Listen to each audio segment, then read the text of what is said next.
Painel, com Paulo César Magela. Agora é hora da participação do editor-chefe do Jornal Tribuna de Minas, Paulo César Magela. PC, bom dia, tudo bem? Tudo bem, Marcelo? Bom dia para você, bom dia para Cris Rubner. Bom dia, PC. Bom dia, Éder Renzo, bom dia, Hugo Brugiolo, bom dia, ouvintes. Qual é o cardápio? O que temos para hoje, PC? A gente tem que começar com umas divergências de opinião entre o presidente da Câmara, Arthur Lira, e o presidente do Senado, o senador Rodrigo Pacheco. Sim.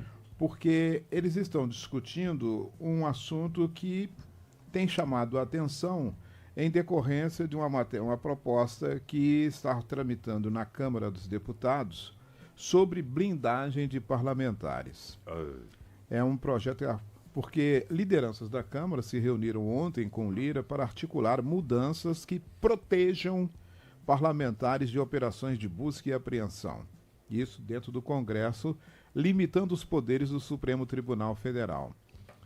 A jornalista Malu Gaspar, do Globo, conta, e eu estou replicando aqui o que está escrito na newsletter Meio, ela diz que uma das propostas inclui acesso a dados sigilosos de processos contra integrantes do Legislativo, ou seja, os deputados e senadores teriam acesso a esses processos que estão sob sigilo.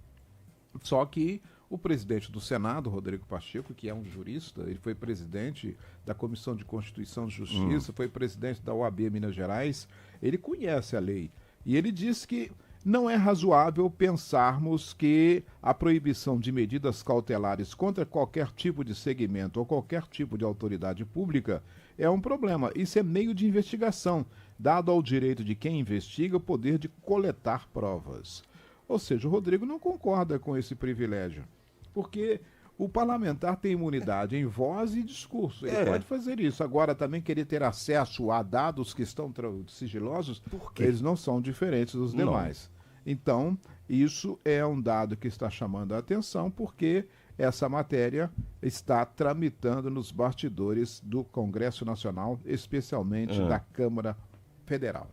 Esse aí é um abuso. A propósito disso, Marcelo, o presidente do Senado, o próprio Rodrigo Pacheco, anunciou que o senador Marcelo Castro, do MDB do Piauí, vai apresentar hoje, na reunião de líderes, um texto de uma PEC, uma proposta de emenda constitucional, que prevê o fim da reeleição. Fim de reeleição a cargos executivos. Para o legislativo já existe a reeleição, é natural, você pode ficar quanto tempo quiser, desde que você ganhe as eleições. Exatamente, eu acho que isso é uma boa pauta. Ele vai considerar e vai consultar os líderes sobre uma mini-reforma eleitoral, também envolvendo o mandato de ministros do STF, com idade mínima para ingressar na corte. Hoje, para você ser ministro e também para ser senador, você tem que ter no mínimo 35 anos. Sim. Só que os ministros podem ficar até 75 anos, que é um cargo, em tese, vitalício, que acontece também na Suprema Corte dos Estados Unidos. Lá não tem eleição e também são indicados pelo presidente da República ou presidenta. Lá eles nunca tiveram uma mulher presidente, mas aqui no Brasil nós já tivemos. Então, essa discussão continua. O Pacheco, nesse caso, ele é a favor de mandato para os ministros, que é um negócio assim, vai politizar ainda mais a corte, porque quando você vai fazer mandato, você implicará em campanhas para ser indicado. Já há lobbies para você ser indicado, mas a pressão é sobre o presidente da República. Mas ele quer estabelecer mandato, assim, ou seja, há 4 anos, 10 anos, 11 anos, porque alguns ministros, por exemplo, o Dino vai ficar até 20 e tantos 2043. 20 e tantos anos. Porque ele tem 54 anos. Então ele só vai fazer 75 anos em 2043. Essa é que é a questão que está sendo colocada à mesa. Quanto ao fim... Pode falar. Muitos defendem que deveria ser por concurso, né? Mas eu acho que o concurso é uma bobagem, porque a Câmara, o Congresso, o Senado o Supremo é uma Câmara que você tem que discutir a questão de competência, mas também há o viés político. Entre o conservador, você vê, por exemplo, a Câmara, o Senado, a Suprema Corte, ela tem um grupo que é majoritariamente hoje conservador, mas já teve em governos democratas um viés mais progressista, mais porque a gente tem que ver, a expressão liberal aqui no Brasil tem uma leitura, a expressão liberal nos Estados Unidos é outra. É completamente diferente. Liberal aqui é uma pessoa que defende a livre iniciativa, o Estado menor, não se tem intervenção.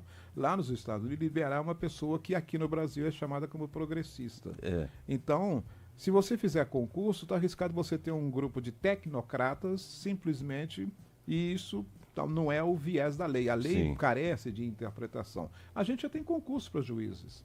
Tem concurso para juiz, concurso para promotor, para Supremo. O cidadão lá com 65 anos vai fazer concurso ainda. É muito complicado isso.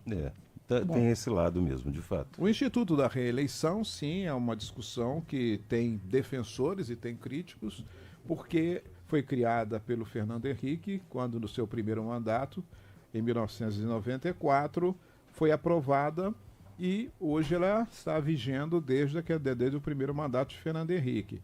Os críticos dizem que quando você toma posse já no seu primeiro mandato, você já começa a pensar no segundo. No segundo, Então, todas as suas ações nos 4 anos de mandato já são voltadas pensando na reeleição. Articulação, projetos. E quando você não tem a reeleição, ele sabe que ele tem que cumprir aquilo, a meta dele, dentro do mandato. Exato.